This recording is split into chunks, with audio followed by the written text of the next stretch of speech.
আবু তালেব যখন রওনা দিছে,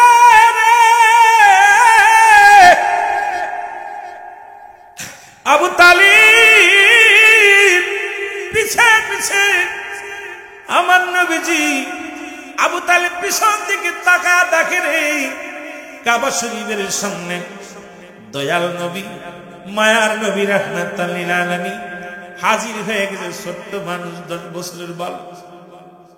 আবু তালেব কাছে ইজ্জত থাকবে না। 39 জন বড় বড় নেতা, এখানে আমারে দিয়া 40 জন। এই নেতাদের মধ্যে বালকটা আসছে, আমার ইজ্জত থাকবে না। এবার ভিতরে গেলেন, কয় তুই যাবি না। দূরে দাঁড়া করে রাখলেন আমার নবীরে। আমার নবী দাঁড়ায় আছে, মেঘমালা ছায়া দেয়। জোরে বলা যাবে না সুবহানাল্লাহ। মেঘমালা আমার হুজুরের ছায়া দেয়। সবাই ভিতরে ঢুকলেন। ঢুকিয়া পশু জবাই করিয়া রক্ত পাতিলের মধ্যে থুইয়া সবাই শপথ করলেন, এ কাবার মালিক, কাবারে বৃষ্টির মালিক, বৃষ্টি দাও, তাড়াতাড়ি বৃষ্টি দাও। সারাদিন পার হয়ে যায়, বৃষ্টি আসে। সবাই সন্ধ্যা লাগবে ভাব। সবাই চিন্তা করে আজকে দিয়ে লাভ হবে না, আগামীকাল কাঁদবো। সবাই ফিরে আসলেন। আমার নবী কয়, চাচা গো, বৃষ্টি তোমার দিল না, বৃষ্টির মালিক তো বৃষ্টি দিল না। কয় বাতিজারে বেশি বলো না, কথা বলো না। আজকে আমরা 40 জন বড় বড় নেতা ওই কাবার কাছে কানলাম, বৃষ্টি হলো না। পশু জবাই করে রক্ত ছুঁয়ে কসম করে কত প্রার্থনা করলাম, প্রার্থনা কবর হলো না। আমার নবী কয়, চাচা গো, বৃষ্টির মালিকের কাছে চাইতে জানলে আমার মালিক ফেরত দেয় না। আমাকে একটাবার সুযোগ দাও, আমি বৃষ্টির মালিকের কাছে বৃষ্টি চাইব। রব্বে কারিম বৃষ্টি দান করবে। জোরে জোরে চিল্লায় বলেন মারহাবা। ওরে আমরা গুনাহগার গো নবী, আমরা গুনাহগারে বলো, আমরা গুনাহগার গো নবী, ও নবী গো আমরা। এর সালাত সালাম জানাই, সালাত সালাম জানাই আপনার উপরে, ও নবী গো, ও নবী ও।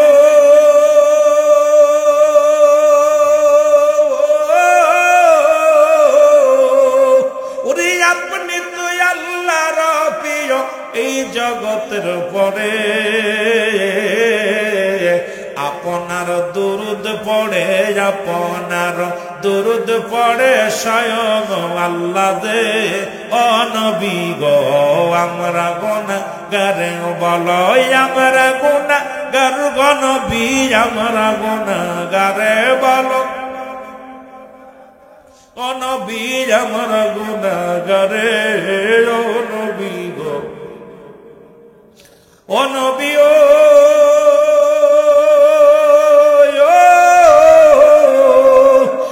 আমির শাফি সাহেব তার কদমে আসিয়ে, তার স্মরণে অগত্যা স্মরণের মাহফিলে, তার স্মরণের মাহফিলে কান্দি আপনার কদমে, ও নবী গো আমরা গুনাহগার বলো, আমরা গুনাহগার গো নবী, আমরা নবী, আমরা গুনাহগার গো নবী, আমরা গুনাহগারে, ও নবী গো।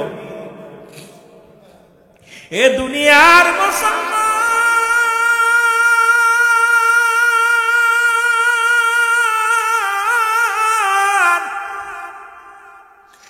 দয়াল নবী ছোট্ট মানুষ, 10 বছরের বালক, ডাক দে বলে, চাচা যান একটা সুযোগ আমার দেন, কাবার মালিক বৃষ্টি দিব। আব্দুল মুত্তালিব, আবু তালিব কয়, বাতিজারে 40 জন নেতায় যা পারি নাই, তুমি কেমনে করবা? বড় বড় নেতারা ডাকছে, মৌলারে ডাক শোনে নাই, তুমি কি বলতে চাও? আমার নবী কয়, চাচা যান একটা সুযোগ আমারে দেন, আমি একটু বলবো, প্রার্থনা করি। 39 জন নেতা বলে, আবু তালিব রে, যেহেতু বালকটা এত করে বলতেছে, একটা সুযোগ দিয়ে দাও। আর আমরা দেখেছি, যখন আমরা কাবার মধ্যে ঢুকেছিলাম, দেখেছিলাম মেঘমালা ছায়া দেয়, তোমার বাতি জানুরে মুহাম্মাদের মাথায় নূরে মেঘমালা ছায়া দেয়। আমাদের কেন যেন সন্দেহ হয় তোমার বাতিজা কোনো সাধারণ মানুষ নয়, তোমার বাতিজার মুখ দেখলে কেন যেন মায়া লাগে। আমার নবী কয় চাচা গো, আমার জন্য মায়া লাগে, আমার তো মা নাই, আমার তো বাবা নাই রে, এই দুনিয়ার মধ্যে আমার কেউ নাই, কে শুনবে আমার কথা? তোমরা আরবের বড় বড় নেতার আরে চাচা একটা সুযোগ যদি দিতা, কারণ পশু পাখিগুলো পাশায় বড় কাতর হয়ে গেছে, চাচা গো একটা সুযোগ আমারে দিয়ে দাও। আরে আরবের নেতারা বলে আবু তালিব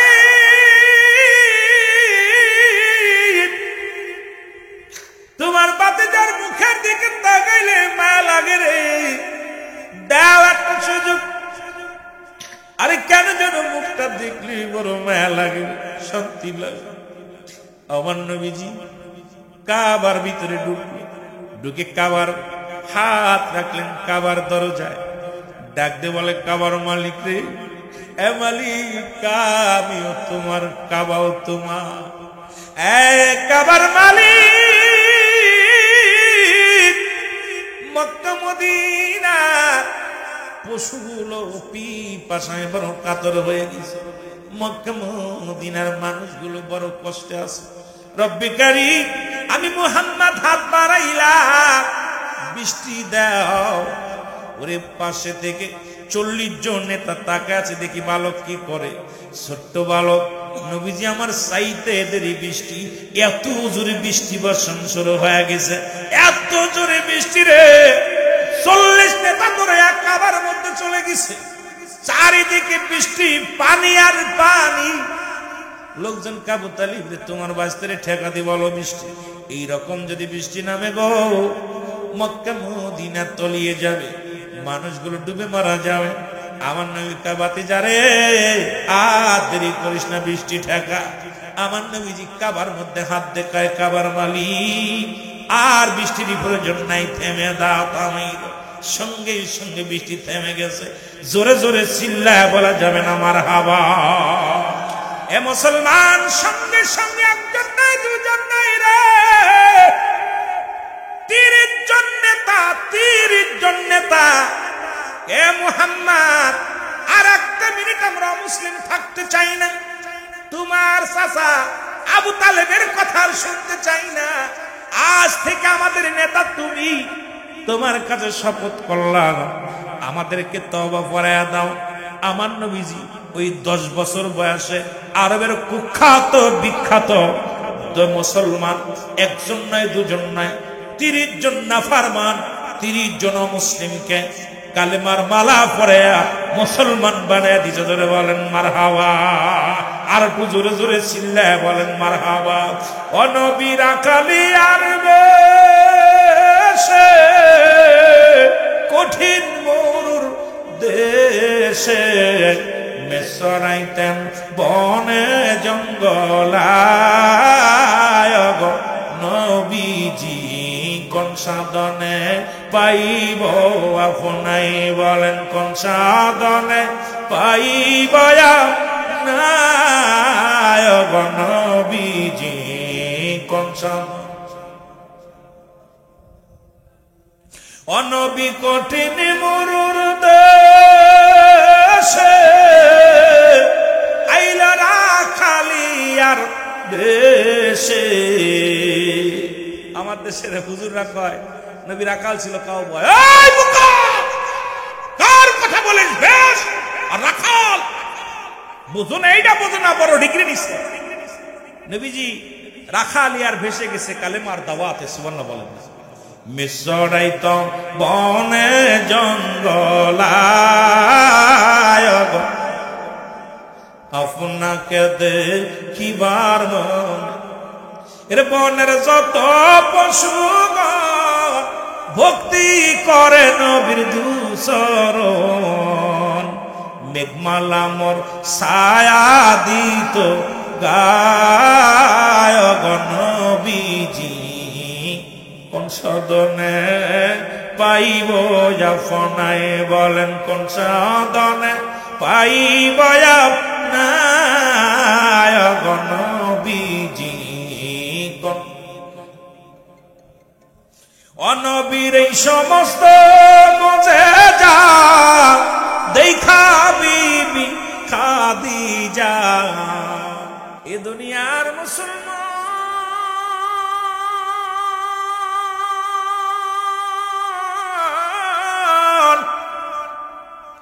বান্দা যখন রিয়াজুল জান্নাহ বেহেশতের বাগানের দিকে বাড়ি থেকে রওনা হয়ে গেছেন, প্রতিটা কদমে কদমে আমার আল্লাহ রাব্বুল আলামিন আপনার আমার জীবন থেকে সগীরা গুনাহগুলো মাফ করে দিয়েছে। জোরে বলেন কি গুনাহ? কি গুনাহ?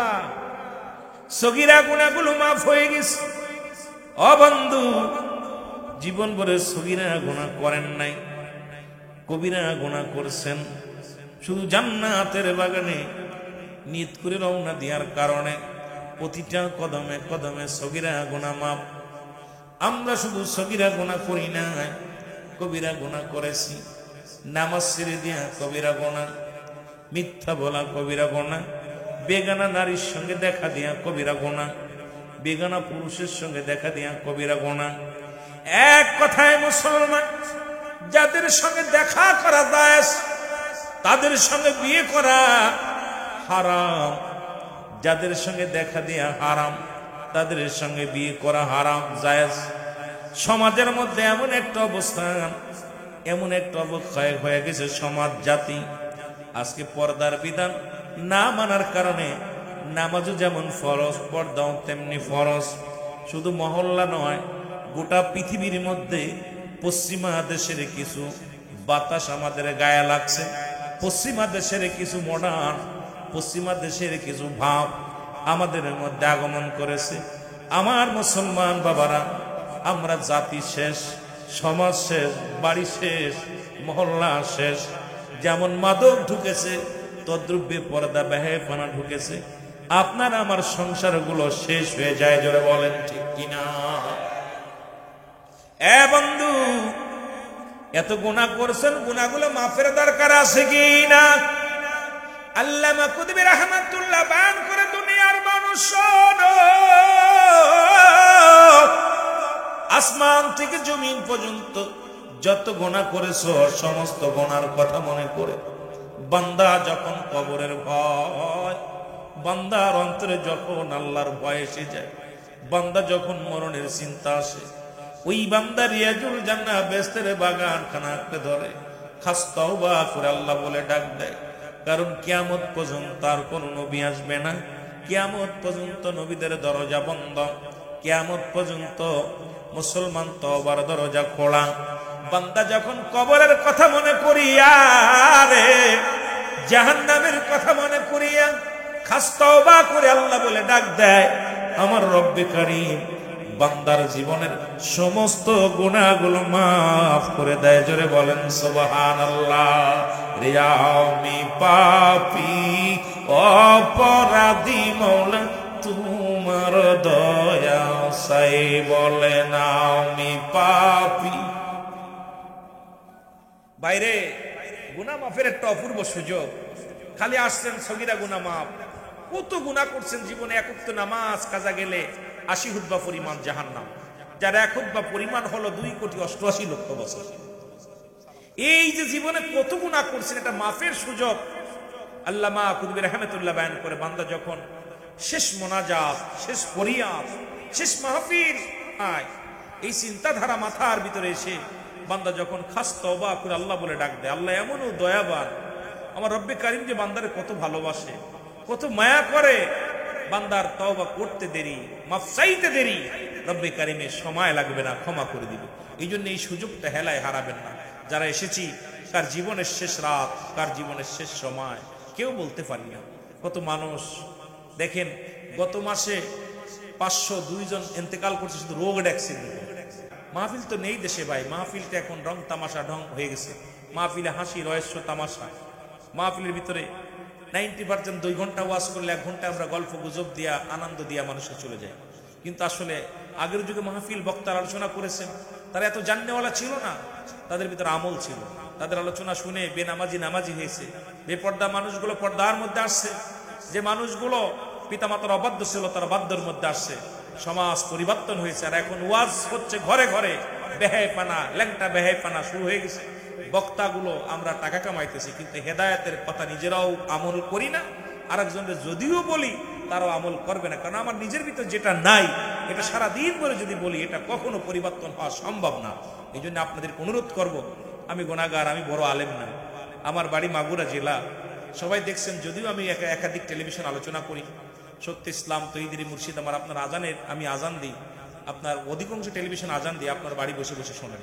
কিন্তু দুঃখের বিষয় হলো সরাসরি আসি নাই, এত দূর থেকে মাহফিলে আসছে, এক দেশের গালি এক দেশের বলি। যদিও না পারি বুঝাইতে, আপনাদের ভাস্তের সমান, ছেলের সমতুল্য, দয়া করে একটু দিলের কান্ডা লাগা আলোচনা শুনবেন। আল্লাহ যেন আমাদের সবাইকে মাফ করে, সকল বলুন আমিন। এরে আমি পাপী অপরাধী, মাওলা তোমার দয়া চাই, বলেন আমি পাপী। এরে তুমি যদি না করো দয়া,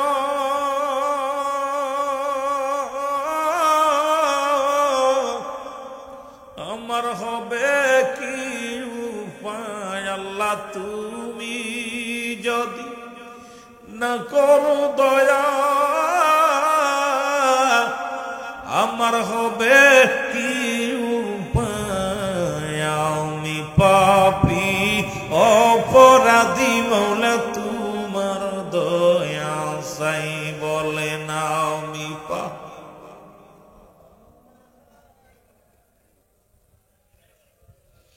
ওই আমি পাপ করেছি ঘরে যার পরে,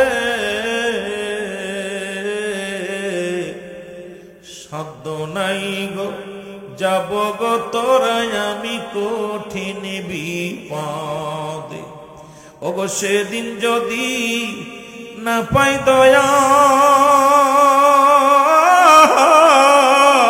মাওলা সেদিন যদি না পাই দয়া, আমার হবে কি উপায়? আমি পাপী অপরাধী, মাওলা তোমার দয়া চাই, বলেন আমি পাপী।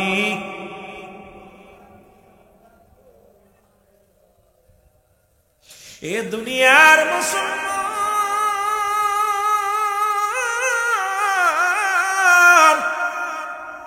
এখন গুনাহগুলো মাফ হয়ে গেল এখানে বসার কারণে। আমি বলতেছিলাম আসার কারণে সগীরা গুনাহ মাফ, বসে তওবা করে আল্লাহর দরবারে কান্নার কারণে হবে কবিরা গুনাহগুলো মাফ।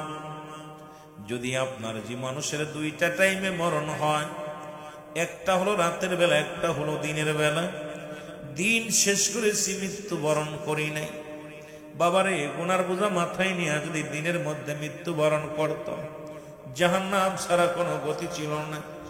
রাত শুরু হয়ে গেল, 10টা পার হয়ে গেল, এখনো মৃত্যুবরণ করি নাই। দুইটা টাইমে বরণ হয়, বললাম একটা হলো রাতের বেলা, একটা হলো দিনের বেলা। এর দিন শুরু করেছে আল্লাহ নামাজ দিয়া, রাত শুরু করেছে নামাজ দিয়া। পালানোর কোনো পথ নাই, মুসলমান নামাজ কাজা দেওয়ার মতো কোনো পথ নাই। বান্দারে 2 রাকাত সুন্নাত নামাজ তুমি আদায় করলা ফজরের, নবীজির উম্মাত হয়ে গেলা, আমার নবীজি তোমাকে ভালোবাসলো, নবীজি তোমার প্রেমিক হয়ে গেল রে মুসলমান। এবার 2 রাকাত ফরজ নামাজ তুমি আদায় করলা, সঙ্গে সঙ্গে তুমি হয়ে গেলে আমার আল্লাহর গোলাম। যদি তোমার দিনের মধ্যে মরণ হয়, তুমি 1 নম্বরে হইলা রাসূলুল্লাহর প্রেমিক, আল্লাহর গোলাম। ও গোলাম, ইন্তেকালের পরেই তো তোমার জান্নাত নসিব, জোরে বলেন মারহাবা।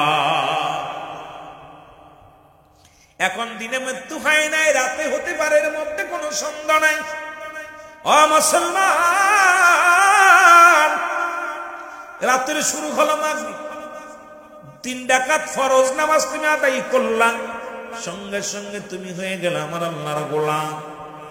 এবার তুমি 2 রাকাত সুন্নাত নামাজ তুমি আদায় করলা, সঙ্গে সঙ্গে হয়ে গেলে তুমি আমার নবীর প্রেমিক। রাতের মধ্যে যদি মরণ হয়, তোমার মরণটা হবে আমার মওলার গোলাম নবীর প্রেমিক। তোমার মরণে ভয় নাই, হাসরে ভয় নাই, মিজানে ভয় নাই। এখন নবীর গোলাম বইলা দাবি করো, নবীর প্রেমিক বইলা দাবি করো, নামাজের মধ্যে নাই। আল্লাহর গোলাম আল্লাহর প্রেমিক বইলা দাবি করো, নামাজের মধ্যে নাই। তুমি কেমন মুসলমান বুঝি আসে না? জোরে জোরে বলেন ঠিক কিনা। এই যে লোকটা শুয়ে আছে ওনারে উঠাই দেন, উঠে যে মসজিদের ভিতরে শুয়ে থাক, বাবা উঠাই দেন, উঠাই দেন। একটা লোকের ডিস্টার্ব করুন, কারণ মা জান্নাতের বাগান তো বাগান যায় ওই যে ভিতরে যে ঘুমান বাগান ভিতরে যে ওরা উঠাই দেন, ওনার ভিতরে যে শুয়ে থাকে একটু মহব্বত জিকির করেন লা ইলাহা। এইভাবে বসা যাবে না, এটা বসার কোনো আদব নাই। লা ইলাহা আর জোরে লা ইলাহা। তুমি কাউকে বানাইলা নবীউল্লাহ, তুমি কাউকে বানাইলা খলিলুল্লাহ। ওর নূর মুহাম্মদ সাল্লাল্লাহ, বলো নূর লা ইলাহা ইল্লাল্লাহ, লা ইলাহা ইল্লাল্লাহ। আমার ভাইয়েরা, আমার বন্ধুরা, এখন আমি যদিও নামাজের দিকে যাব না, মুসলমান হিসেবে দাওয়াত দেওয়ার দরকার ছিল ইহুদি খ্রিস্টানদের, কিন্তু মুসলমানদেরই নামাজের ওয়াজ করা লাগে। অনুরোধ করব নামাজটা আদায় করে নেবেন। যদি মওলার গোলাম হতে চান, নবীর প্রেমিক হতে চান, আপনাকে অবশ্যই অবশ্যই পালনগুলো করা লাগবে। আপনারা ইসলামের মধ্যে ঢুকেছেন কালেমা, নামাজ, রোজা, হজ, যাকাত। ইসলামের 5টি স্তম্ভ কয়টা? আগে আপনাদের জানা ওয়াজগুলো করি, তারপরে আমি আলোচনার মধ্যে ঢুকি। কয়টা? 1 নম্বরে কালেমা, জোরে বলেন। 1 নম্বরে কালেমা, 2 নম্বরে নামাজ।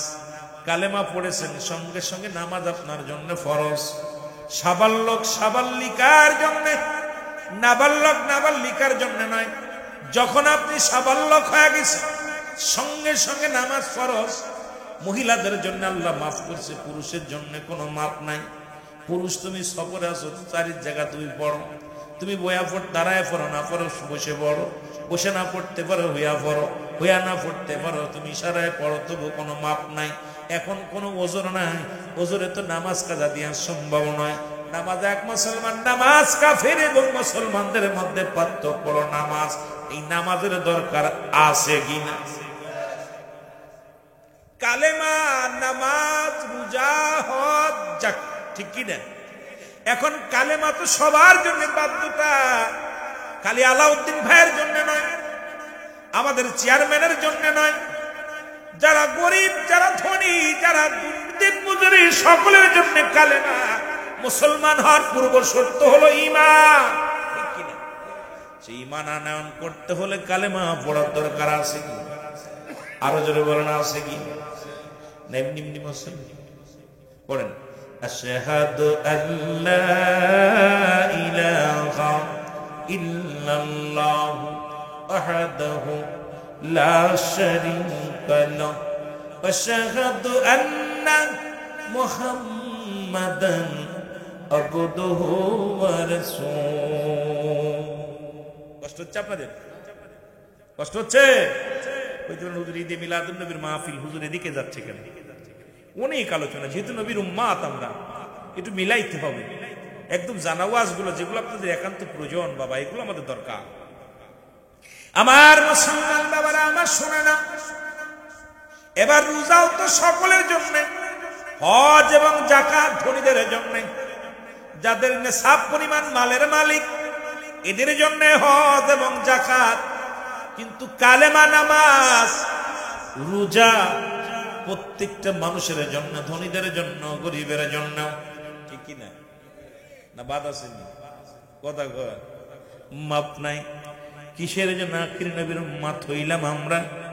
আখির নবীর আদর্শ, নবীর কাছে 4টা জিনিস ছিল প্রিয়। কয়টা জিনিস? জোরে বলেন কয়টা? রাসূলকে ভালোবাসেন কে কে? নবীরে ভালোবাসেন কে কে? একটু হাত তোলেন। বাসেন তো? এখন নবীর গুণে গুণান্বিত হওয়ার দরকার আছে কিনা? আরো জোরে বলেন আছে কিনা? রাসূলুল্লাহর কাছে এক নাম্বার প্রিয় ছিল নামাজ। তুমি নবীর উম্মত বলে দাবি করো, আযান হয় মসজিদে ঘোরো মাঠ দিয়া। তুমি নবীর উম্মত বলে দাবি করো, আযান হয় মসজিদে, তুমি থাকো কোথায়? দোকানে। তুমি কেমন নবীর উম্মত? রাসূলুল্লাহর কাছে এক নাম্বার আজকে ঈদে মিলাদুন নবী পালন করেন, এক নাম্বার পেয়েছিল নবীজির কাছে নামাজ। আসতে কইতেন নি, একটু জোরে বলেন না। আমারে আপনার এর আগে পরে ওয়াজ করি, মিডিয়াতে শুনছেন কিছু কথা বোঝা যাচ্ছে। একটা হলো জুমলায় খবরি, একটা জুমলায় হিংসা। বক্তা মনের ভাব প্রকাশ করলে শ্রোতা বুঝতে পারে না। বক্তা যা বলতে এটাকে জুমলায় হিংসা বলে, মনের ভাব প্রকাশ বুঝতে পারে না। আর একটা হলো বক্তা যখন মনের ভাব প্রকাশ করে শ্রোতা সহজেই বুঝতে পারে, এটাকে জুমলায় খবরিয়া বলে। কিন্তু আমি তো চেষ্টা করতেছি খবরিয়া হিসেবে আলোচনা করার, একদম স্বাভাবিক ভাষায়, বইয়ের ভাষা। আমরা আঞ্চলিক ভাষা না, আমি বইয়ের ভাষা ব্যবহার করতেছি, যেটা আপনাদের জন্য বোঝার জন্য একদম ছোট বড় সবার বোঝা উচিত। এরপরে যদি বোবা মেরে থাকেন, আমি মনে করি আমার না নাই ভালো ছিল। নবীরে ভালোবাসিত সবাই, নবীর কাছে এক নাম্বার প্রিয় ছিল নামাজ। জোরে বলেন মারহাবা। এক নাম্বার প্রিয় কি? আরো জোরে বলেন। আমাদের কাছে কি হওয়ার দরকার? জোরে বলেন এক নাম্বার কি হওয়ার দরকার? নবীর কাছে যদি নামাজ হয়, আমাদের কাছে কি? টেলিভিশন, ভিসিআর, টেলিভিশন, গানের যাত্রা, কিসের? নামাজ হওয়ার দরকার আছে। ঘুমানো ভালো না নামাজ ভালো? জোরে বলেন। নবীর কাছে প্রিয় ছিল এক নম্বরে নামাজ। দুই নম্বরে নবীর কাছে প্রিয় ছিল তার সাহাবীগণ বা উম্মতগণ। আমাদের কাছেও প্রিয় হওয়ার দরকার। এক ভাই আর এক ভাইকে মহব্বত করো। নিজের ভাই নিজের মুখের দিকে তাকাইলে আয়নার মধ্যে যেমন নিজের চেহারাটা দেখা যায়, অন্য ভাইকে যদি এইরকম দেখতে পারতাম, বাংলাদেশে একটা খুন হতো না, বাংলাদেশে কোনো ভাইয়ের বিরুদ্ধে মামলা হতো না, বাংলাদেশে কোনো ভাইয়ের কোনো ক্ষতি হতো না, এই দেশের মধ্যে হানাহানি হতো না, এই দেশের মধ্যে হট্টগোল হতো না। কারণ আমার নবীজির কাছে দুই নাম্বার প্রিয় ছিল তার উম্মতগণ। আমাদের কাছে হওয়ার দরকার ছিল একজন মুমিন আর একজন মুমিনকে নিজের জীবনের চাইতে অধিক পরিমাণ ভালোবাসা। আজকে মোল্লাদের সঙ্গে বিশ্বাসদের মিল নাই, বিশ্বাসদের সঙ্গে মোল্লার মিল নাই, এক দলের লগে আর এক দলের মিল নাই, আর এক দলের লগে আর এক দল কথাই বলে না।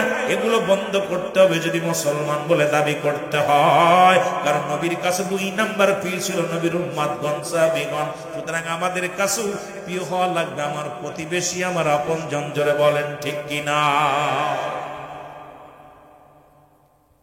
চেয়ারম্যান যিনি, উনি সবাই ওনার জনপ্রতিনিধি। যদি উনি একদিকে তাকায়, কিয়ামতের ময়দানে 100 হয়ে উঠবে। কে ভোট দিল আর না দিল দেখার বিষয় না। যেহেতু ইউনিয়নের প্রতিনিধি, ধনী গরিব সবাই তার প্রিয় মানুষ। জোরে বলেন ঠিক কিনা? যদি কিছু দিতে না পারে, তবে হৃদয় থেকে তাদেরকে গ্রহণ করবে ভালোবেসে। রব্বুল আলামিনের দরবারে উচ্চ মাকাম, তাদের নিয়ামত আল্লাহ দান করবে। সুবহানাল্লাহ বলেন। কিন্তু আমার দেশে কিছুটা আছে, আছে বলেন আছে। কেউ কারোর দেখতে, কারোর লোকই কারণ। এক বক্তার এক বক্তার শত্রু, এক পীর আর এক পীরের শত্রু, এক মৌলবী আর এক মৌলবীর শত্রু। নবীজি বলছে বাল হুয়া কেলাম, এই দুনিয়াটা হলো পচা দুর্গন্ধ মরি। মানুষের চরিত্র হলো কুকুরের চরিত্র।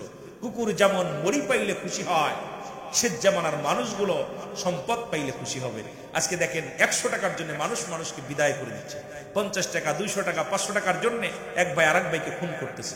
নিজের বাবা নিজের ভাই মিলে আপন ভাইয়ের চোখ উপড়ে নিচ্ছে সম্পদের জন্য। জোরে বলেন ঠিক কিনা? এগুলো দেখতেছেন না আপনারা? আমার নবীজি যে কথাগুলো বলছে, আমার আল্লাহর বিধানগুলো, রাসূলের বিধানগুলো একটু খেয়াল করবেন। খালি ওয়াজ শুনবেন আর জি জি বলবেন না। আমি যদি রং বলি, বলবেন হুজুর আপনি রং বলতেছেন।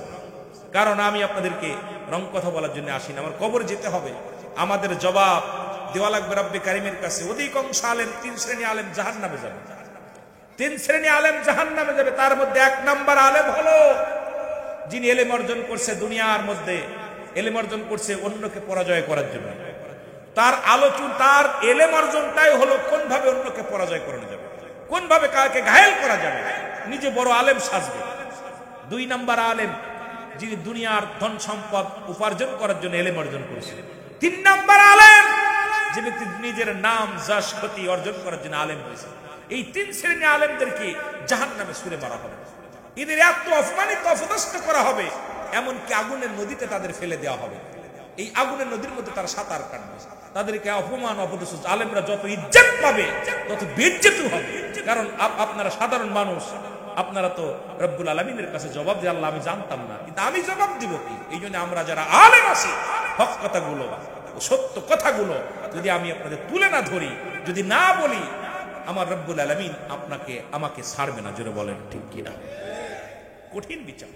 আমরা আলেমরা, আমাদের আলেমদের কঠিন, আমাদের যে দায়িত্ব, এই দায়িত্বটা যদি পালন করতাম, আমার মন বলে সমাজ ভালো হতো, পরিবর্তন হয়ে যেত। সমাজ পরিবর্তন না হওয়ার পিছনে আমি আলেমদেরকে দায়ী করি। হয়তো অনেক আলেম বলবেন, উলামিন ভাই আপনি আমাদের নিজের দুর্নাম নিজে নিচ্ছেন। হ্যাঁ ভাই, আমার বিবেচনায়, আমার গবেষণায় আমি যেগুলো দেখেছি সেটা আমি বলতেছি।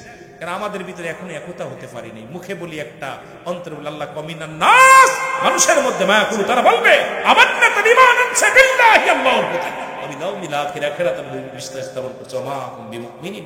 একদল মুনাফিক বেঈমান মানুষের মধ্যে আছে, এটা রব্বুল আলামিন নিজেই স্পষ্ট করে সূরা বাকারার মধ্যে প্রথমে শুরু করছে। নাস শব্দের অর্থ হলো মানুষ। এই মানুষের মধ্যে অসংখ্য মুনাফিক, অসংখ্য বেঈমান, অসংখ্য ধোঁকাবাজ, এগুলো আছে কি? আল্লাহ কেদের জন্য রেখে দিলাম মুইদ্দাতিল কাফির, ওই কাফের বেঈমান মুনাফিকদের জন্য আমি আল্লাহ প্রস্তুতি রাখলাম 7টা জাহান্নাম। কয়টা যাবেন? কেডা যাবেন নি? কেউ রাজি আছেন? রাজি আছেন? আল্লাহ কয় যারা ইমানদার মুমিন, যারা আমি আল্লাহকে ভালোবাসে, রাসূলের অনুসরণ অনুকরণ করে, এদের জন্য আমি রেখে দিলাম মুইদ্দাতিল মুমিনিন, মুমিন মুত্তাকিনদের জন্য আমি আল্লাহ প্রস্তুতি করে রাখলাম 8টা জান্নাত। আস্তে কইতেন না, জোরে কইতেন? কেডা যাবেন? যাবেন নি রে ভাই? একটু হাত উঠান না, কষ্ট হচ্ছে নি? 2টা সংবাদ দিছে আল্লাহ কয় যে আমি কাফের বেঈমান মুনাফিকদের জন্য একটা জায়গা রাখছি, আর ইমানদার মুমিনের জন্য একটা জায়গা রাখছি। আল্লাহ তো ব্যবস্থা করেছে একটা জায়গা, শান্তির জায়গা, একটা ভালো জায়গা, খারাপ জায়গা। 2টা জায়গা আমি রেখে দিয়েছি স্পষ্ট। যদি বলা হতো এখান থেকে আপনাদের নবীনগর গেলে পুলিশে ধরবে, আপনি যাবেন? এই পথে গেলে ডাকাতি ধরবে, যাবেন? আমার যদি আপনি বলেন যে হুজুর রাত্রিতে চলে যাবেন, এই পথ দিয়ে গেলেই ডাকাতি ধরবে, আমি কি যাবো রে ভাই? 100 কিলো ঘুরে যাবো, না হলে আমি শুয়ে থাকবো মসজিদের বারান্দায়, কথা কইতেননি, তাও যাইতাম। রব্বে কারীম তো আপনাকে দেখাইছে এই পথে চললে জান্নাতে যাবে, এই পথে গেলে জাহান্নাম। তারপরে কেন আমি আপনি ভুলে গেলাম? এই রব্বে কারীম আপনাকে আমাকে ছাড়বে না। 2 নাম্বার পেয়েছিল রাসূলের কাছে তার উম্মতগণ, 3 নাম্বার পেয়েছিল নবীজির কাছে তার বিবিগণ। সুবহানাল্লাহ বলেন না? আর বাংলাদেশে এখন অবস্থা খুব খারাপ। এই 3 নাম্বারটা একেবারেই মানতেছে না। আপনার বউ আমার কাছে ভালো লাগে, আমার আপনার কাছে ভালো লাগে, কথা কি আছে না? মিশা কথা বুঝেননি? রাসূল বলছে আমার 3 নাম্বার প্রিয় হলো আমার বিবিগণ। অর্ধঙ্গিনী, যেমন গায়ে যদি ময়লা লাগে, পোশাকে যদি ময়লা হয়, এটা ধৌতকারীর কাছে যদি সুন্দরভাবে ধুয়ে গায়ে দেওয়া হয়, তদ্রূপ আপনার বিবির গায়ে যদি ময়লা লেগে যায়, এটা পরিষ্কার করবেন কেমনে? এটা তো ব্যবহার করতে হয়। কিন্তু আজকে বাংলাদেশের মধ্যে পর্দা না থাকার কারণে প্রতিটা বাড়ির মধ্যে জিনা ব্যভিচার অন্যায় লেগে গেছে। আজকে একটা দেখলাম, নেটের মধ্যে দেখলাম, বিবি ধরা পড়ছে। বিবি কয় আমার স্বামীও পরকিয়া করে, আমিও করি, দোষ কি? উনিও করে, আমিও করি। আসতে কইতেন নি?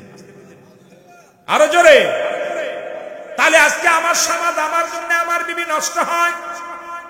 এ মুসলমান, আপনার বিবি কালো হোক, আপনার বিবি ছোট হোক, আপনার বিবি গরিব হোক, রাসূল যেহেতু তার বিবিদেরকে ভালোবাসছে, 3 নাম্বার যদি নবীর উম্মত হতে হয়, রাসূলুল্লাহর উম্মত হিসেবে স্বীকৃতি পেতে হয়, অবশ্যই অবশ্যই যেটা বৈধভাবে আপনার বিবি, তাকেই আপনার প্রাণের চাইতে বেশি ভালোবাসা লাগবে। অন্যদিকে নজর দিবেন না, আমার দেশে জিনা হবে না। অন্যদিকে নজর দিবেন না, ব্যভিচার হবে না, জুলুম হবে না, অন্যায় হবে না। আর এটা না হওয়ার পিছনে আগে 1 নম্বরে পর্দার বিধানটা চালু করা লাগবে। জোরে বলেন ঠিক কিনা? পর্দা নাই, হুজুরের বাড়ি পর্দা নাই। এই জন্য আমি বলি মৌলানাদের দাওয়াত দিলে আগে বাড়ি যাবেন, দেখুন ওই বাড়ি টেলিভিশন আছে কিনা, ওই বক্তার বাড়ির বক্তার বউ বাজারঘাট করে কিনা, ওই বক্তার বাবারে ভাত দেয় কিনা, ওই বক্তা মুখে এসে বলে। এই জন্য আমি প্রতিটা মাহফিলে বলি যে আপনারা দয়া করে বক্তা দাওয়াত মোবাইলই বন্ধ করেন, বক্তার বাড়িতে যাবেন, এলাকায় খোঁজ নেবেন যে বক্তা নামাজ পড়ে কিনা, বক্তার চরিত্র কেমন। আমাদের সুর দিয়ে ওয়াজ করে যাচ্ছি, মানুষকে পাগল বানাইতেছি, কিন্তু এই বক্তার ক্যারেক্টার কেমন আজকে এটা যাচাই বাছাই না করার পিছনে সবাই আমরা সমাজের মধ্যে ভুল পথে আছি। যদিও আপনারা আমার কথা রাগ করতে পারেন, অনেক বক্তা আমাকে বলে হুজুর রুহুল আমিন সাহেব আপনি শুরু করছেন কি শুরু করছেন? হ্যাঁ ভাই, অধিকাংশ বক্তার বউ বেপরদায় বাজার ঘাট করে, অধিকাংশ বক্তার বউ রাগ করেন না, আবার আমার পরে আবার মাঝে মাঝে ফোন দেয় তো অধিকাংশ বক্তার বউ টাকা দিচ্ছে বা গাড়ি বা তাদের মন মতো চলতেছে না। ভাই এই জন্যই আমাদের কোথায় তাসির নেই, কোথায় ওয়াজ করবো, সর্বঙ্গে ব্যথা। এখন আর এই এমন অবস্থা হয়েছে অ্যান্টিবায়োটিক দেওয়ার জায়গা নেই ভাই, সব জায়গা অবস্থা খারাপ, যেদিকে তাকায় সেদিকে বিপদ, যেদিকে তাকায় সেদিকে বিপদ। আর এই বিপদের কারণে এই জাতি সমাজকে আমরা নোংরা পথে নিয়ে গেছি। আজকে এই যে সামনে বসে আছেন কিছু মুরব্বী, দরকার ছিল ইয়ং গুলো, এরা যদি গান হতো আপনাদের মাঝে, এইদিকে এলাকার মধ্যে বেশি গানের পালা ছিল, এই গান যদি হতো এলাকায় মানুষের অভাব হতো না, যেটা বলেন ঠিক কিনা। কিন্তু জান্নাতের বাগান ওগুলো আসে নাই। অথচ রাসূল বলছে যারা যারা দুনিয়ার মধ্যে যারা যুবকগুলো, যুবতী 18 বছর যুবক আর 16 বছরের যুবতী, যুবক বয়সে জান্নাতে, বুড়াগুলো নিবে না জান্নাতে। তাহলে আমাদের জান্নাতে যা যুবক, জান্নাতের বাগানটা আগে ধরার দরকার ছিল, জোরে বলেন ঠিক কিনা। কিন্তু আমাদের নাই, যুবকরা নাই, নাই যুবকরা না থাকার পিছনে যে কারণ একটাই বললাম।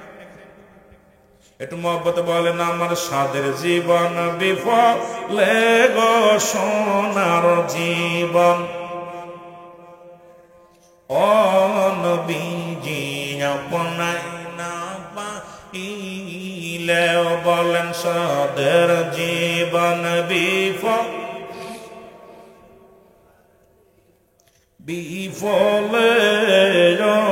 নবীজি আপনায় এর কোরআনার হাদিসে শুনি,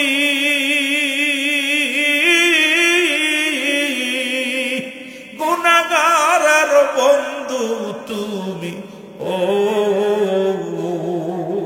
আর ওই নামেতে মধু মাখা, ওই নামেতে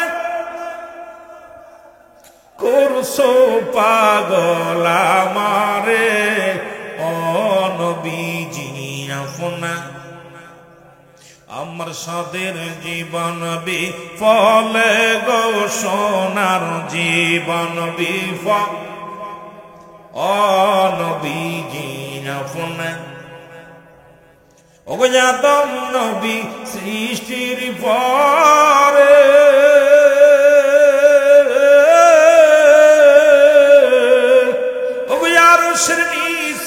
সেজদায় পড়ে গো,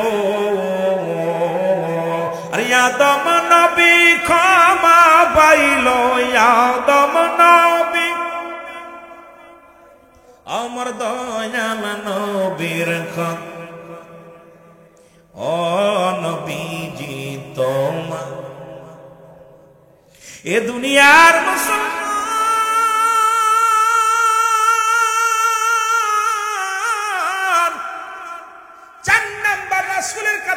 ছিল, আমার নবীর কাছে 4 নাম্বার ছিল সুগন্ধি জিনিস। এক একটা বিষয়ের উপর আলোচনা করলে 2 থেকে 3 ঘন্টা করার দরকার, কিন্তু আমি লম্বা আলোচনার মধ্যে নাই।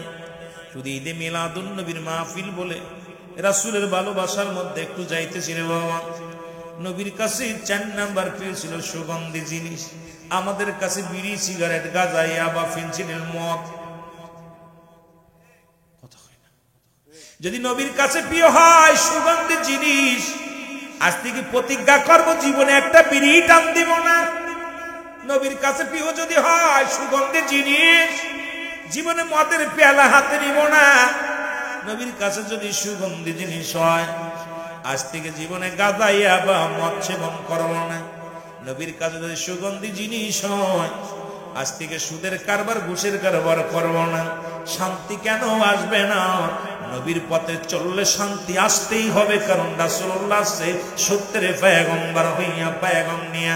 কারণ রাসূলের পথে, রাসূলের দুনিয়াতেও শান্তি, আখিরাতেও শান্তি। নবী কয় হায়াতি খায়রুল লাকুম, আমার নবী কয় উম্মতিরা রে, আমি নবী দুনিয়ার মধ্যে আগমন করেছি আমার উম্মতের কল্যাণের জন্য। বাবারা আমার দিলের কান্ডা লাগায় শুনবেন, নবী কয় উম্মতিরা গো, আমি নবী দুনিয়ার মধ্যে আগমন করলাম, আমার আল্লাহ রাব্বুল আলামিন আমার উম্মতিদের জন্য রহমত স্বরূপ পাঠাইলেন। আমাকে পায় আমার উম্মতিরা বনধন্য। কোন ভাবে সংসার জীবন করবে, কোন ভাবে রাষ্ট্র পরিচালনা করবে, কোন ভাবে জীবন যাপন করবে, কোন ভাবে স্বামী স্ত্রী সংসার করবে, সব কিছু শেখানোর জন্য আমার আপনার নবী রাহমাতুল লিল আলামিন এই দুনিয়ার মধ্যে মানব ভেবে দুনিয়ার মধ্যে মানুষ রূপে আসলেন। সেই নবীজির মতে, সেই নবীজির পথে যদি চলে, শান্তি আর শান্তি, বামে ডানে অশান্তি হতে পারে না, সামনে শান্তি পিছনে শান্তি, কোনো শত্রু থাকতে পারে না। এই মানুষগুলো শুধু শান্তির মধ্যে থাকবে। আজ থেকে প্রতিজ্ঞা করব, রাসূলের মতে, রাসূলের পথে চলতে চাই কি চাই? আপনি নবী মানেন, নবীর অনুকরণ অনুসরণ করেন না। নবী কয় হায়াতি খায়রুল লাকুম, আমার ওফাতটা, আমার আগমনটা, নবী কয় ওফাতি খায়রুল লাকুম। এবার নবী কয় আমার ইন্তেকালটা, ওই আলেম উলামা গভীর মনোযোগ, হক কথাগুলো সমাজের মধ্যে বলো। নবী কয় আমার ওফাতটা, আমার ইন্তেকালটা আমার উম্মতের জন্য কল্যাণকারক। এই পৃথিবীর মধ্যে যদি কোন উম্মত ভালো কর্ম করে, যে আপনারা করছেন, মাহফিল সাজাইছেন, এই মাহফিলের জন্য আমার বাজানেরা গভীর মনোযোগ, দিলের কান্ডা লাগা শুনে নেন। আমার নবী কই, যখন কোন উম্মত ভালো কর্ম করে, আমি নবী সঙ্গে সঙ্গে রব্বুল আলামিনের কাছে প্রশংসা করি, আমার আল্লাহ অমুক গ্রামে আমার অমুক উম্মত নামাজ পড়েছে, রোজা রাখছে, জিকির করে, কোরআনের মাহফিলে বসছে, আমি রব্বুল আলামিনের কাছে প্রশংসা করি, আমার আল্লাহ। আল্লাহ গো, চেয়ারম্যান সাহেব ভালো একটা কাজ করতেছে, মেম্বার সাহেব ভালো কাজ করতেছে, রব্বুল আলামিনের দরবারে আমি প্রশংসা করি আমার উম্মতের হইয়া। আবার কোন উম্মত যখন গুনাহের কাজ করে, নবী কয় আমার উম্মতের সইয়া আমি রব্বি কারীমের দরবারে ইস্তেগফার করি, ক্ষমা চাই। ও যুবক, এমন নবীর উম্মত হইলা গো, একবার কি তোমার মনে পড়ে না, একবার কি চোখে পানি আসে না? আমার নবী ডাক দিয়ে বলে, উম্মতিরা রে,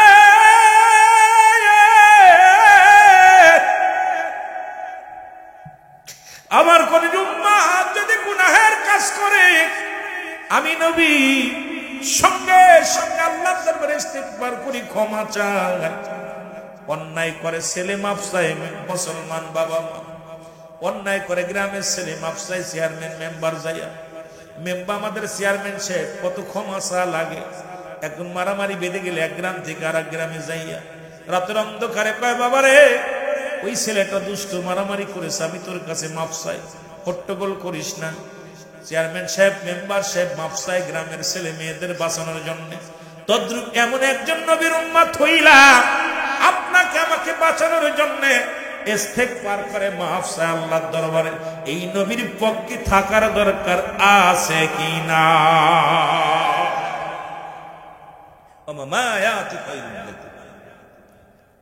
মজার আলোচনা, এই যে আলোচনাগুলো করলে রাত শেষ।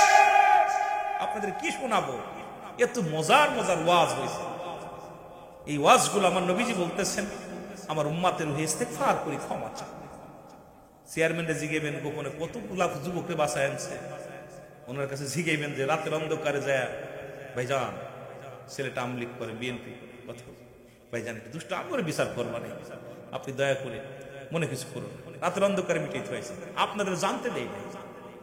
যে নবী আপনার আমার জন্য এইরকম ক্ষমা চায় রব্বে কারীমের দরবারে, সেই নবীর মিলাদুন নবী পালন করি আমরা।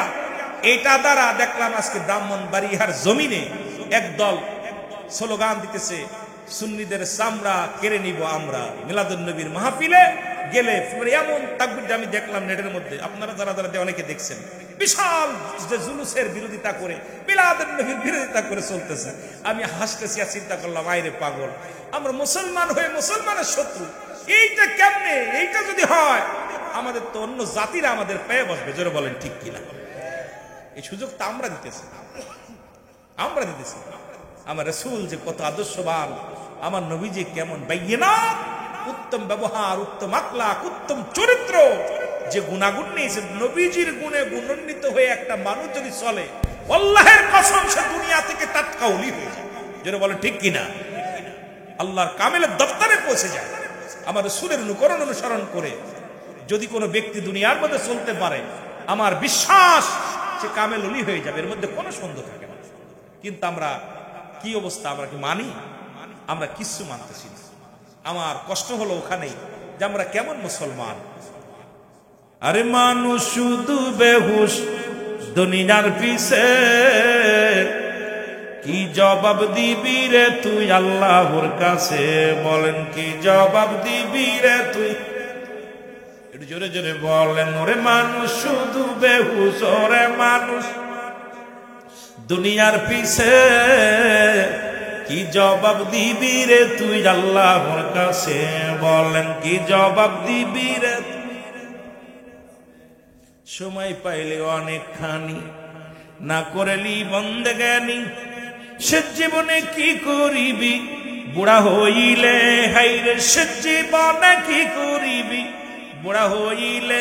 আসিবে কবরের ডাক, শুইতে হবে চিরকাল। আসিলে কবরের ডাক, শুইতে হবে চিরকাল।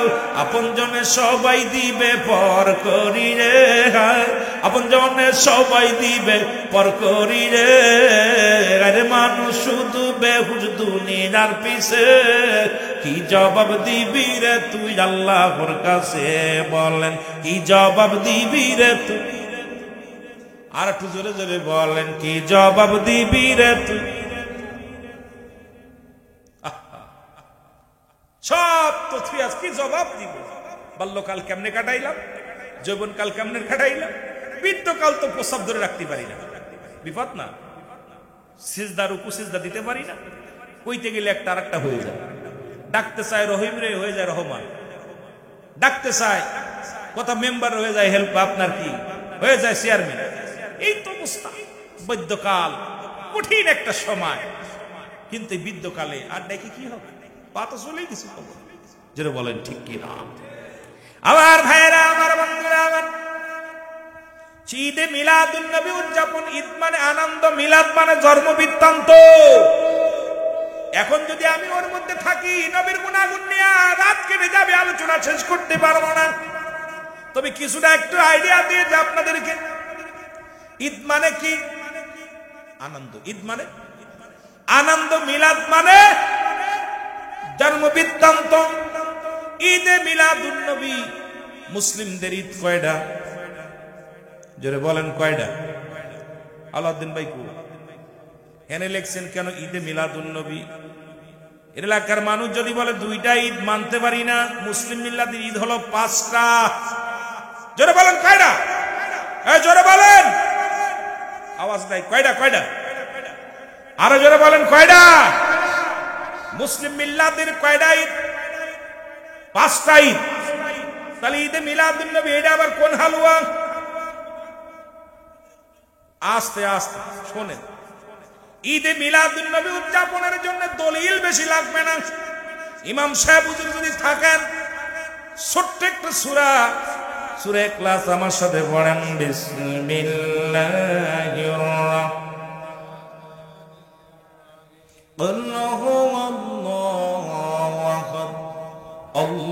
আল্লাহুস সামাদ লাম ইয়ালিদ ওয়া লাম ইউলাদ ওয়া লাম ইয়াকুল লাহু কুফুয়ান। দলিল হয়ে গেছে। এখন মিলাদ মানে যদি জন্ম বৃত্তান্ত হয়, বুঝে নিবেন। সকালবেলা বলবেন ও সিদ্দিকী সাহেব কি হয়ে গেল, কিছু বুঝলাম না। আমি কিন্তু যদিও সংক্ষিপ্ত আকারে বলতেছি কথাগুলো, তবুও বোঝা লাগবে। এখন মিলাদ মানে যদি জন্ম বৃত্তান্ত হয়, এখন আমার আল্লাহর আব্বার নাম কি? মার নাম কি? দাদার নাম কি? চাচার নাম কি? কথা কয় না? একমাত্র মিলাদ নাই আমার আল্লাহ মিলাদ আছে পৃথিবীর সমস্ত মাখলুকাতের। যে সমস্ত আলেমরা মিলাদুন নবী অস্বীকার করে তারও মিলাদ আছে। সুতরাং মিলাদ মানেই জন্ম বৃত্তান্ত। ওনার বাড়িতে যে গরু ছাগল আছে এটারও মিলাদ আছে, এটারও জন্ম আছে। জোরে বলেন ঠিক কিনা? বুঝার অভাব, বুঝার অভাব। কারণ আল্লাহ বলে আমি, এ হাবিব আপনি বলে দেন আমি আল্লাহ এক। কে বলতেছে? যেটা বলেন কে? আল্লাহ বলে সূরা ইখলাসের তাফসীরটা শোনেন, অর্থটা কি? এবার আল্লাহ বলে আমি আল্লাহ এক, কাউকে আমি জন্ম দিই নাই, কারো থেকে জন্ম নিই নাই। আসমান জমিনের মধ্যে আমার সমতুল্য সমকক্ষ আর কেউ নাই। মুসলমান শুনে নাও, এই পৃথিবীর মধ্যে, এই পৃথিবীর সবাই আমার মুকাফিক্কি, আমি কারোর মুকাফিক্কি নই। সুতরাং এই পৃথিবীর মধ্যে আমার রাসূলের জন্ম যারা অস্বীকার করে, নবীর আব্বার নাম আব্দুল্লাহ, মার নাম আমেনা, দাদার নাম আব্দুল মুত্তালিব, দাদির নাম ফাতিমা, নানার নাম মুহাফজুরি, নানির নাম বাররা, বংশ হলো কুরাইশ। নবীর চাচা ছিল 9 জন, নবীজির দাদা মুসলমান, ফুফু ছিল 6 জন। মুসলমান শুনে নাও, নবীজির দুধমা ছিল 4 জন। আমাদের জানার অভাব, কিতাব পড়ার অভাব, সংক্ষিপ্ত জিনিস আমরা অনেক সময় ডাকে অনেক ভারী করে ফেলি। এখন মুসলমান শুনে নাও, কারণ রাসূলুল্লাহর বাবা ছিল, মাও ছিল, দাদা ছিল, বংশ ছিল। 570 খ্রিস্টাব্দে দুনিয়ার মধ্যে আগমন করেছে। সোমবারের দিন গত রাত্রে যাইয়া সবে সাদেকের সময় দুনিয়ার আলো ভুবন এই দুনিয়া দেখছে আমার নবীজি। সুতরাং নবীর জন্ম আছে, আল্লাহর জন্ম নাই। একমাত্র মিলাদ নাই আমার আল্লাহর, মিলাদ আছে সমস্ত মাখলুকাতের। জোরে বলেন না মারহাবা। পাইছেন কথা? বুঝতে পারছি কথা কন নাকি? মিলাদ আছে, মিলাদ আপনারও আছে। এখন মিলাদ দিয়ে যারা মারামারি করে, মিলাদ নাই কার? আসতে না জোরে কইবেন, নাই কার? আল্লাহর মিলাদ আছে কার? স্রষ্টার মিলাদ নাই, সৃষ্টির মিলাদ আছে। আমার বাবার এখন হলো ঈদ। ঈদ হলো মুসলমানদের 5টা ঈদ। 1 নাম্বার ঈদের নাম হলো ঈদে মিলাদুন নবী সাল্লাল্লাহু আলাইহি ওয়াসাল্লাম, সুবহানাল্লাহ বলেন। 2 নাম্বার ঈদের নাম হলো ঈদুল ফিতর। 3 নাম্বার ঈদের নাম হলো ঈদুল আযহা। 4 নাম্বার ঈদের নাম হলো ইয়াউমুল জুম্মা। 5 নাম্বার ঈদের নাম হলো আরাফাতের ময়দান। যে মৌলবী ফতোয়া দেয় ঈদে মিলাদুন নবী জায়েজ নয়, এই মৌলবী মেম্বারে বইয়া কয় আজকে ঈদের দিন, গরিবের হজের সমতুল্য দিন। ওরে মৌলবীর ধরে মাথায় মারতে হবে একটা বাড়ি। হুজুর মিলাদুন নবী মানিস না, তাই ঈদুল মিলাদে ঈদে মুসলমান ইয়াউমুল জুম্মা, এইটা আবার কেমনে ঈদ হয় তার জিগাইতে হবে। জোরে জোরে বলেন ঠিক কি না? কয়টা ঈদ পাইছেন? পাইছেন? আইরে বাবা, ডায়াসে বইয়া কয় আজকে আপনাদের কপাল যে আগে আছে সে একটা উটের সব পাইছে, পাশে আইছে হরিণের সব পাইছে, আর আজকের দিন হলো গরিবের হজের সমতুল্য দিন। ভাই কি কয় না? কথা কয় না? হুজুরে জিগাইবেন, হুজুর গো কিতা হইতে রে বা? এটা যে কইলেন ইয়াউমুল জুম্মা, মুসলিম মিল্লাত গোটা পৃথিবীর মধ্যে সর্বোত্তম সবচেয়ে বড় ঈদের নাম হলো ঈদে মিলাদুন নবী সাল্লাল্লাহু আলাইহি ওয়াসাল্লাম। জোরে বলেন মারহাবা। এখন এইটা না মানার পিছনে যুক্তি আছে। রাগ করবেন নি? রাগ করবেন? ওলামা ইকরাম অনেক সময় রাগ করে। না মানার পিছে ঈদুল ফিতরে পাওয়া যায় যাকাত ফিতরার টাকা। চেয়ারম্যানের কাছে গেলে শাড়ি পাওয়া যায়, টাকা পাওয়া যায়। 10,000 5,000 এতিমখানা মাদ্রাসা দিছে হুজুর, কিছু দিতেন। হুজুর যাকাত ফিতরের মাসে টাকাটা দিয়ে দিলেন। তা সোজে সুর কমিটিশনে ভাইরাল। কোন বক্তা ভাইরাল? এই ভাইরাল বক্তা খুঁজতে খুঁজতে কমিটি শেষ। আর শ্রোতা সরে কোন বক্তা সুর ভালো আছে, আর বক্তায় খালি টাকা চাই। কত টাকা উঠবে হাদিয়া? যেটা বলেন ঠিক কিনা? এই 3টা জিনিস এখন অবস্থা খুব খারাপ। আমি রুলামি সিদ্দিকী যেই ভাই 1 লাখ 80,000 পারতাম না যাইতে, অবস্থা খুব খারাপ। হাই হাই, মন তো চাই 2টা কথা শুনতে। এখন 1 লাখ দিব কেমনি? কথা কন না কেন? রাগ করেননি? করেন রাগ? অথচ 1 লক্ষ টাকা নিয়ে যদি একটা মাদ্রাসা করতো, একটা জেলার মধ্যে যদি 5টা মাদ্রাসা করতো, দিনে এলেম চর্চা হতো, আলেম ওলামা বাইর হতো। ভাই কথা কয় না কেন? এই 1 লাখ 1.5 লাখ টাকা নিয়ে যদি 5টা মাদ্রাসা করতো, এই মাদ্রাসার খাদেম হাজার হাজার কোরআনের তালিম হতো। কিন্তু আমরা করতেছি বাড়ি গাড়ি, বিশাল, এই জন্যই বলি বক্তার বাড়ি দিতে হবে। বিশাল বাড়ি করেছি, বিশাল গাড়ি, ভিআইপি গাড়ি, কিন্তু ইসলামের জন্য কি করেছি? রব্বুল আলামিনের কাছে ধরা পড়তে হবে। এই জন্য ওরে মানুষ শুধু বেহুশ দুনিয়ার পিছে, কি জবাব দিবি রে তুই আল্লাহর কাছে? বলেন কি জবাব দিবি রে তুই? আরো জোরে বলেন কি জবাব দিবি রে তুই? কুল্লু মান আলাইহা, সব শেষ করে দিবে কে? কথা কয় না। আমার আব্বার কথা কইতেছি, কোরআন হাদিসকে আমার আব্বার জন্য স্পেশাল হইছে। আল্লাহ বলেন বান্দারে, এই দুনিয়ার মধ্যে যা কিছু আছে সব আমি চূর্ণ বিচ্ছিন্ন করে দিব। বাবা কে কষ্ট পেন না, কথা বুঝাইতে গেলে হয়তো অনেকের গায়ে পড়বে, মনে কিছু করবেন না। কথা বুঝেননি? ওই দুজন ওয়াজ করতেছে, ইমাম সাহেব ওয়াজ করছে, ইয়াকা না'বুদু ওয়া ইয়াকা নাস্তাইন, পিছনে কানা নামাজ পড়তেছে। কথা বুঝেননি? ওর মেজাজ খারাপ হয়েছে। কথা বুঝেননি? এখন কানা কয় তুই আমার নামে সূরা পড়লি কেন? ইমাম সাহেব করছে, তা কি বলবো? কয় আমার পাশে যে বুবা রয়েছে, কয় বুবা ইয়াবুদু। কথা বুঝেননি? তুই বুবার নামে বললি না, খুরার নামে বললি না, আমি কানার বিরুদ্ধে কথা বললি কেন? কথা বুঝেননি? এন ইমাম সাহেব কয় বাবা রে, তোরা তো কইনি আমি ইয়াকা না'বুদু ওয়া ইয়াকা নাস্তাইন, তা তুই কানা কইছিস, কইছ তুই ইয়াও কানা কইছিস, কানা বুধু কইছিস। কথা বুঝছেন? তা আমাদের দেশে যদি এখন গায়ে পেঁচাই নিয়ে কেউ জঞ্জাল করে, তাহলে তো আমার কিছু করার নেই। তবে বুঝার জন্য অনেক কথা বক্তা বলতে হবে। আমি আপনাদেরকে বলে যাই, আল্লাহ বলেন বান্দার এই জমিনটা আমি রাখবো না, এই জমিনের মধ্যে যা কিছু আছে আমি রব্বে কারীম সব কিছু চূর্ণ বিচ্ছিন্ন করে দিব। এই জমিনের যত পানি আছে, 3 ভাগ পানি 1 ভাগ মাটি। রব্বুল আলামিন কুরআনুল কারীম থেকে বলতেছে, বান্দা শোনো, এই জমিনের পানিগুলো সব আমি পুরায়া তামা বানায়া দিব, ছাই বানায়া দিব। আর জমিনে যত মাটি আছে সব মাটিগুলো পুরায়া আমি রব্বে কারীম তামা বানায়া দিব। যেদিন কিচ্ছু বলতে কিচ্ছু থাকবে না, সেদিন থাকবো শুধু আমি আল্লাহ। যেদিন আপনি থাকবেন না, আমি থাকবো না। আরে দুনিয়ার মধ্যে কার জন্য সুদ খান, কার জন্য ঘুষ খান, কার জন্য জিনা বিচার করেন? এই দেহ করলেন, কত সম্পদ বানাইলেন, এখনই আপনি চোখ দুটো বন্ধ করে দেখেন, এই দুনিয়ার সম্পদ খাবে লোকে, আপনার দেহ খানা খাবে পোকে। খুব যত্ন করে বডি বানাইছেন, আরে এটা মশায় কামড় দিলে কষ্ট লাগে। এই বডি খানা খাবে পোকে, আপনার সম্পদ খাবে লোকে। ছেলে খাবে, মেয়ে খাবে, ছেলে মেয়ে না থাকলে বাচ্চারা খাবে, তারা না খালে প্রতিবেশী খাবে, সে না খাইলে সরকার নিয়ে যাবে। কিন্তু আমার বডিটার দায়িত্ব কেউ নিবে না। আমি যে হারাম খাইলাম, আমি যে ঘুষ খাইলাম, আমি সুদ খাইলাম, এই সম্পদ ভাগ করে নিবে, কিন্তু আমার পাপের ভাগটা কেউ নিবে না। ছেলে নিবে না, মেয়ে নিবে না। কেন আমি এত পাপ করি? কার জন্য সুদ খাই, কার জন্য ঘুষ খাই, কার জন্য ব্যভিচার করি, অন্যায় করি? কষ্ট লাগে, আল্লাহ আমার পাপের ভাগটা তো কেউ নিবে না। এই দুনিয়ার সম্পদগুলো লোকে ভাগাভাগি করে নেবে, কিন্তু আপনার বডিখানা পোকা মাকড়ে খাবে।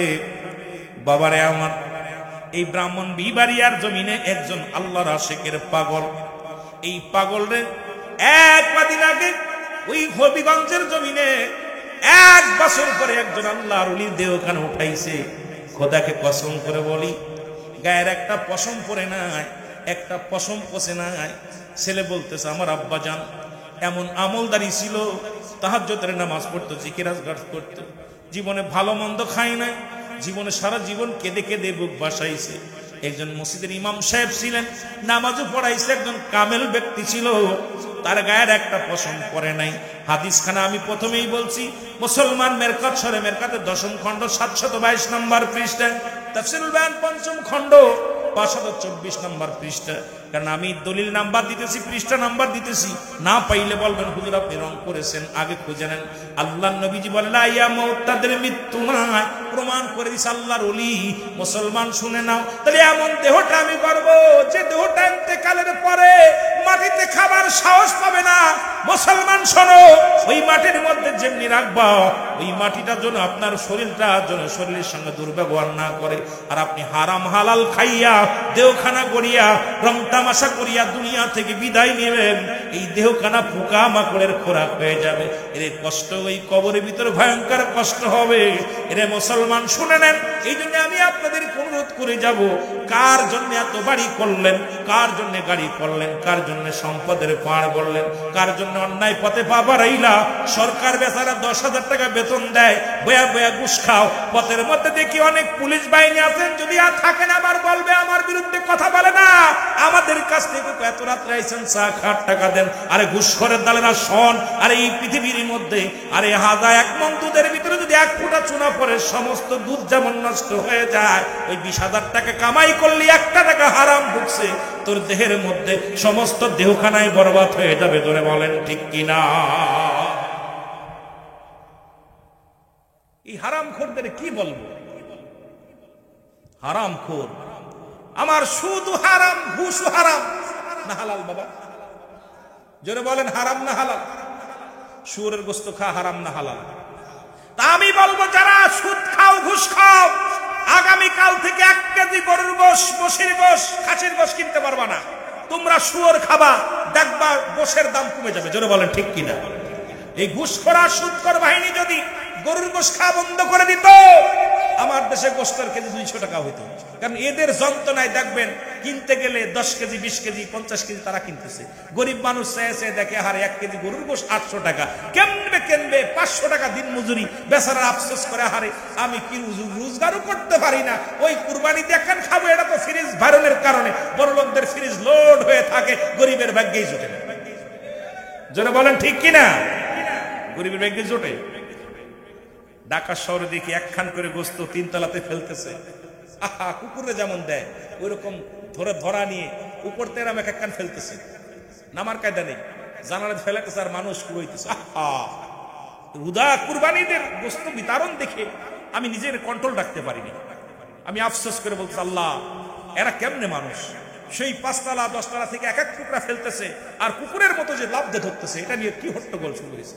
এগুলো দেখা পর কোন মানুষ সহ্য করতে পারে না। এগুলোর জন্য আমাদের সুশীল সমাজ যারা আছে কথা বলেন, ওরা চেয়ার পাইলে সব ভুলে যায়। কথা বুঝেন?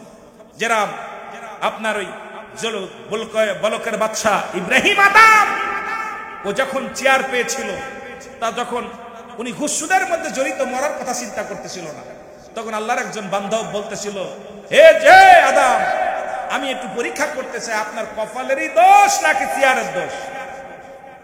বয়া দেখে আসলে চেয়ারের দোষ। কথা বুঝেননি? যেইটা আমাদের স্বভাব চরিত্র পরিবর্তন হয় না, এগুলো আমাদের পরিবর্তন করার দরকার আছে কিনা? জোরে বলেন আছে কিনা?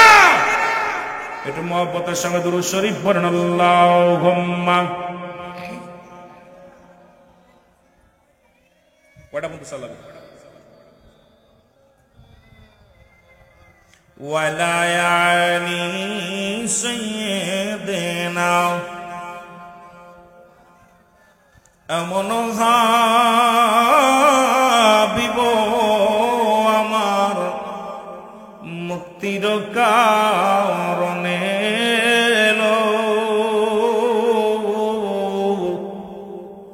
উফাতের পরেও নবীজি পাপী উম্মতিরে না ভুলিল।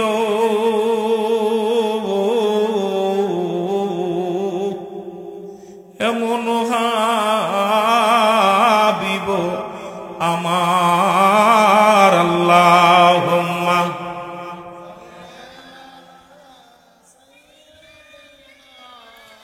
মাওলানা মুহাম্মাদ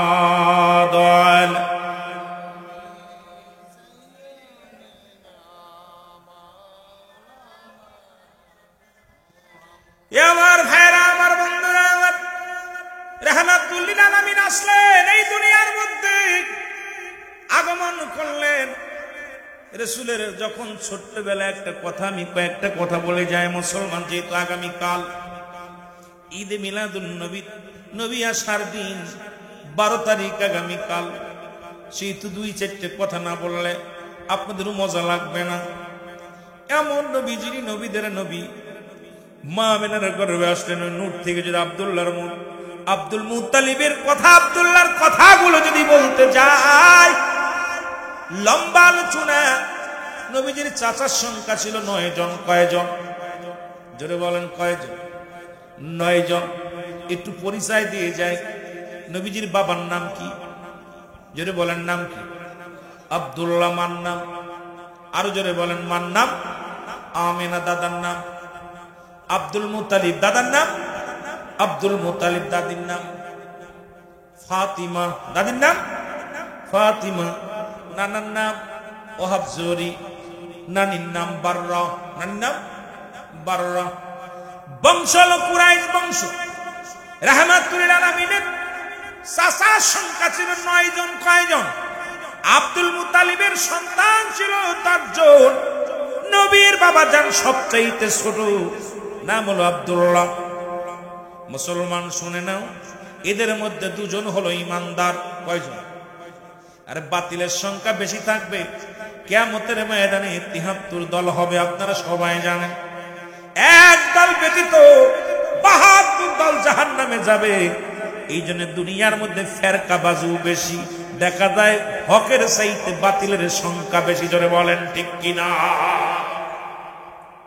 বন্ধুগণ আমার, দিলের কান্ডা লাগা শোনেন, রাসূলের চাচার সংখ্যা ছিল 9 জন। এদের মধ্যে 2 জন ইমানদার। কয়জন? জোরে বলেন কয়জন?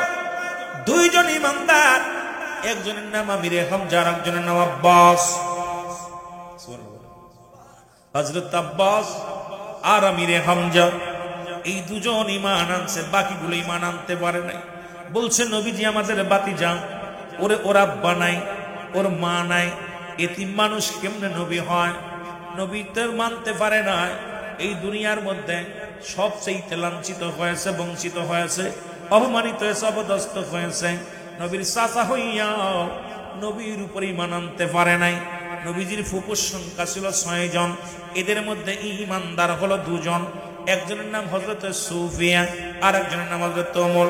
বাকি 4 জনই ঈমান আনতে পারে নাই, কারণ তারা নবীরে বলছে আমান আব্দুল্লাহর বেটা মুহাম্মদ, কোলে পিঠে মানুষ করলাম, এতিম মানুষ সে কেমনে নবী হয়? যার বাপ ছিল না, যার বাবা জন্মের আগেই দুনিয়া থেকে বিদায় হয়ে গেছে, এ আবার কেমনে নবী হয়? এই নবীর উপরে তারা ঈমান আনতে পারে না। বাবারে ওই 4 আর 7 কতজন? 11 জন। হ্যাঁ মিয়া, কত? 11 জন। 4 আর 7 ভালো করে হিসেব করবেন, ফট করে বললেই 11 জন। আর 2 আর 2 4। এ মুসলমান শুনে নাও, গভীর মনোযোগ। এই 16 জনের মধ্যে, এই 16 জনের মধ্যে 15 জনের মধ্যে রাসূলের বাবারে বাদ দিলে থাকে 15 জন। আর রাসূলের বাবারে ধরে মোট 16 জন মুসলমান। এর মধ্যে মাত্র 2 জন ঈমান আনছে, 1 জন ঈমান আনছে। বাকি 11 জন দুশমনে রাসূল ছিল। তারা রাসূলের সঙ্গে বিদ্রোহী করেছে। নবীরে মানত, আলামিন বলে মানত। নবীকে কেমন আলামিন বলে মানত? আমার বাবারা, ছোট্ট একটা কথা বললে আপনি বুঝতে পারবেন। নবীর বয়স তখন 10। কত বছর? 10 বছর। মক্কা মদিনায় কোনো বৃষ্টি হয় না।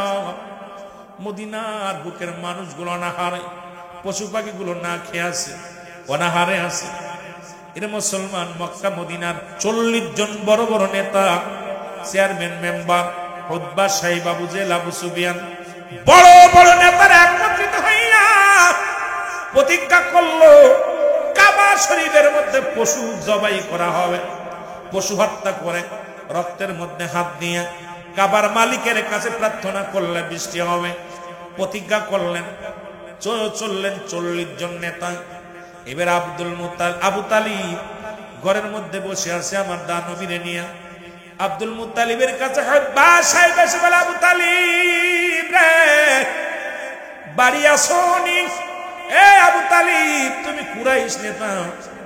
বলে আবু তালিব রে, মক্কা মদিনার মানুষগুলো নাহারে আছে, পশুগুলো পিপাসায় কাতর হয়ে যায়, ছোট ছোট মাসুম বাচ্চাগুলো অনাহারে রয়েছে রে। ও আব্দুল মুত্তালিব, আবু তালিব, চলো যায় কাবার মালিকের কাছে যায় বৃষ্টি প্রার্থনা করি, চলো যায়। রওনা হয়ে গেলেন।